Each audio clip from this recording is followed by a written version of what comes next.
Donald Trump is unleashing federal troops on American cities, going after American citizens, trying to stir up dissent and frustration amongst American citizens. And we're going to talk about all the legal implications. We're going to talk about what he said and what he's planning on doing, and namely there in cities like Chicago and New York and Los Angeles and San Francisco. I mean, we've seen all of this already, but it's reaching a new level, and some of the threats that he's making and some of the plans that he's making are pretty frightening. We're going to talk about how those cities can push back, what he may be doing that's violating the law. I'm Shant Karnikian. That's Brian Kabateck. We're two lawyers. We do a show called Civil Action on the Legal AF Network. If you like this content, remember to hit that subscribe button, hit that like button, share with us your comments. Brian, where do we start today? What do you want to talk about here? Yeah, I think a good place to start with this is to simply say that, in my humble opinion, the ICE raids in Chicago are nothing more than a subterfuge to bring military into the cities.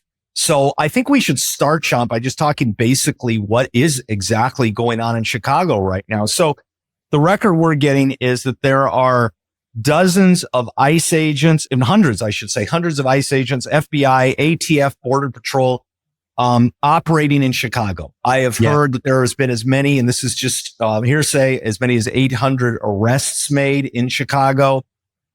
We don't know how many of those are legitimately people who are undocumented, and as opposed to just arrests. Yeah, it could be arrests of protesters and things like that as well. We know there's clashes with protesters. But the one thing I'd note about all of this is that it's all about high visibility. These are folks in tactical gear.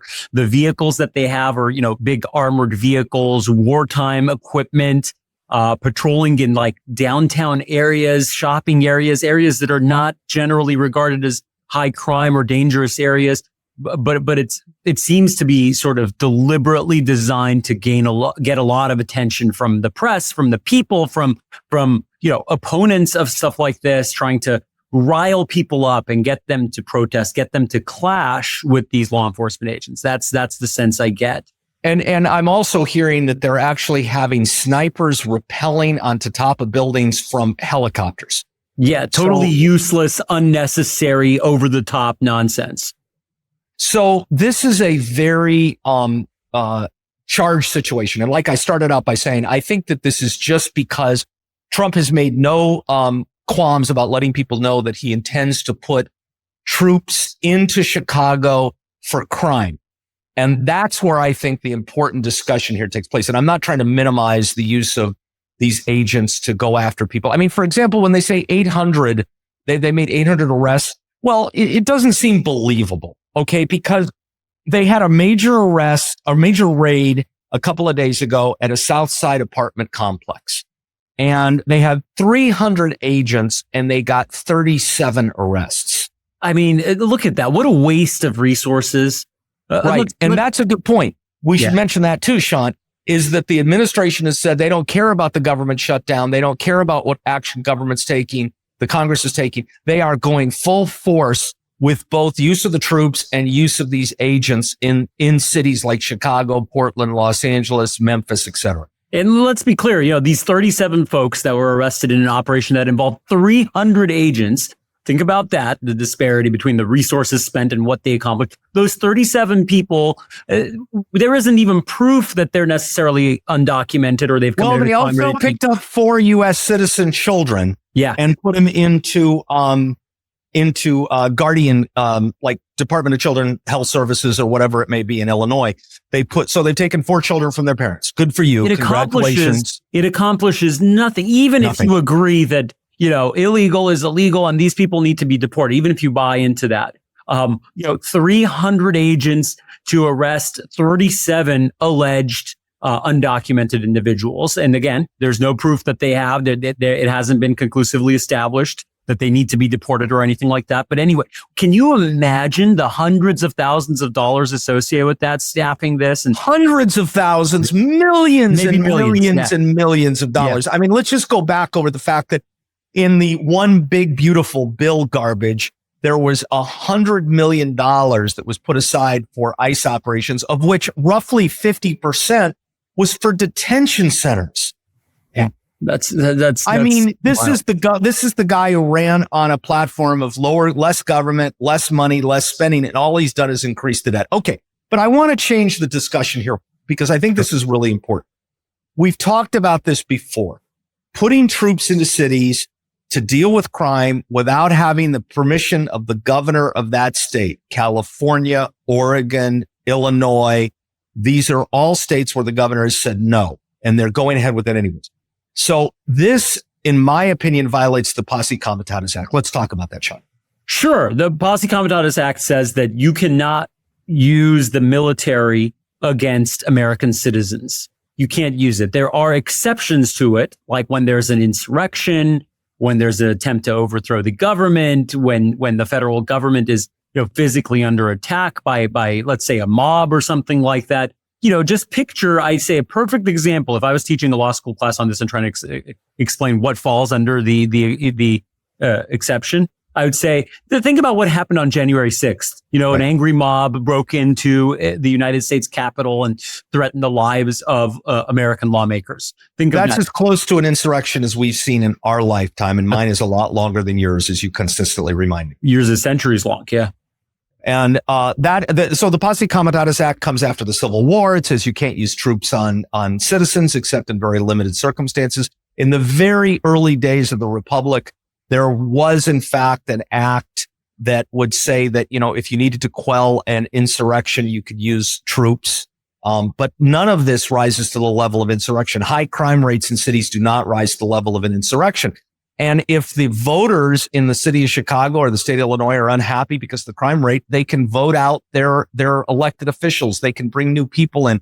It's not the position of the government to come in troops, military troops, and enforce the law. So, yeah, I want to bring it full circle. States' rights. Remember that concept that the Republicans are so proud of? The states' rights. They're so fond of that. And when it comes to women's reproduction, it's state rights. But when it comes to putting troops into cities with high visibility, it's we can do whatever we want. So, bringing this full circle, though, I think there's some pretty important evidence because this is all going to end up in lawsuits and litigation and court rulings.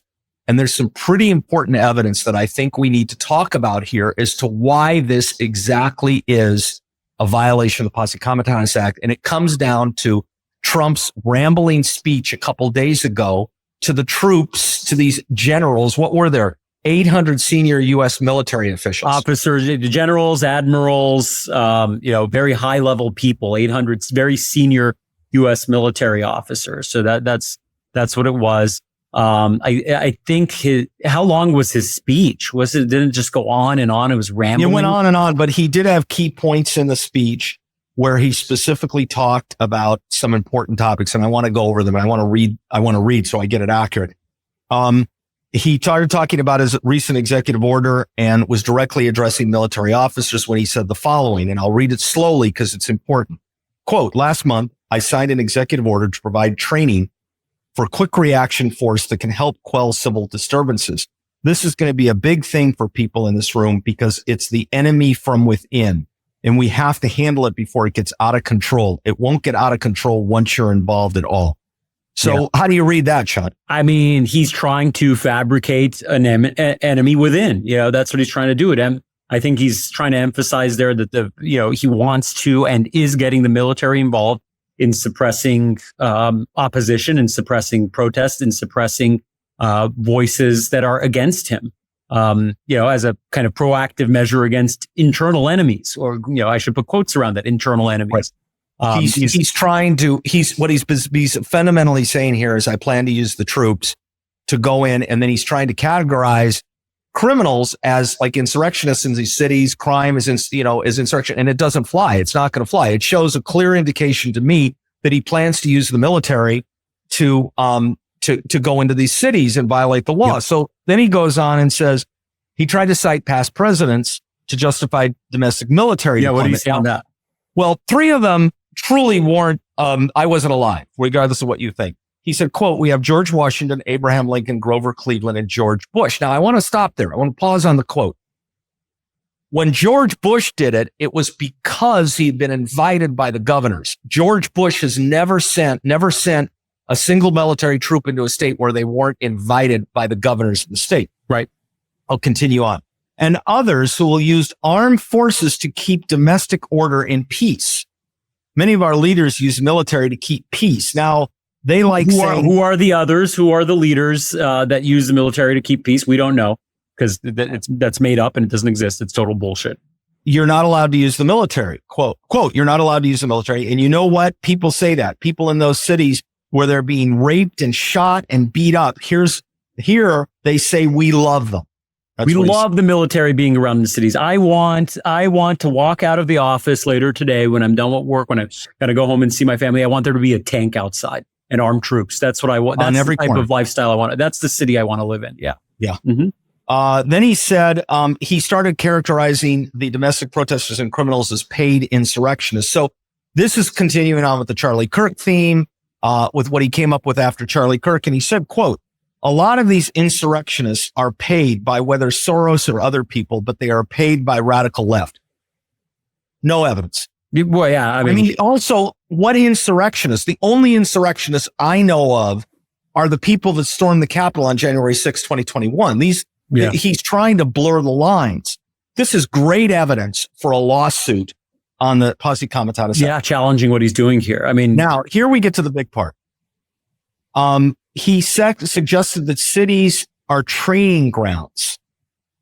And he said, quote, San Francisco, Chicago, New York, Los Angeles, they're all very unsafe places, and we're going to straighten them out one by one. And this is consistent with what he said earlier about the military using cities in the United States as training grounds. Yeah, that's pretty scary stuff. They're going to use, I don't know, what part of LA do you think they'll use as like a missile range or something? I mean, this is not, I guess if you don't live in these cities, you don't see this, you think, wow, this is great. But just like you said, the thought of military troops on corners of streets or getting involved in law enforcement is so contrary to what we live in and the world we live in. So I think that you're going to see a lot of judicial challenges to this, Shant. I think it's going to come fast and furious. I think he's going to lose at least in the district court, if not in the court of appeal, on a lot of this. What do you think is going to happen at the Supreme Court level, though? That's what it kind of comes down to, right? The Supreme Court is spineless. The Supreme Court, the majority in the Supreme Court right now is ridiculous. You've got two members of the Supreme Court, Alito and Thomas, who will do anything he wants. So only time will tell. And I mean, this is a real test of where things are going to go. So my prediction, Posse Comitatus Act, it's going to violate. Did you know the Posse Comitatus Act actually has jail time in the statute if you violate it? Not that, Trump's ever going to go to jail, but that's a real problem. Yeah, I think it is. I mean, we'll keep up with this. Yeah, we'll keep up with this. We'll see how it shakes out. I'm sure the challenges will start coming in. I think it's a deliberate attempt to sort of push limits. This is, again, it's a recurring theme in all these things we talk about, Brian. It's a attempt to push the limits, challenge the norms, shift the window of what is acceptable, make things like January 6th look like, it was just, there's good people on both sides, right? That's what it's designed to do. So we'll see what happens. And I think it's important to challenge it. And I hope those challenges come and we'll cover them when they do. I'm Shant Karnikian. That's Brian Kabateck. We're two lawyers at Kabateck LLP. This has been another installment of Civil Action on the Legal AF Network. If you like this content, hit that subscribe button to support us, hit that like button, share with us any of your feedback and comments, and we'll see you on the next one. Can't get your fill of Legal AF? Me neither. That's why we formed the Legal AF Substack. Every time we mention something in a hot take, whether it's a court filing or a oral argument, come over to the Substack. You'll find the court filing and the oral argument there, including a daily roundup that I do called, wait for it, Morning AF. What else? All the other contributors from Legal AF are there as well. We got some new reporting. We got interviews. We got ad-free versions of the podcast and hot takes. Where? Legal AF on Substack. Come over now to free subscribe.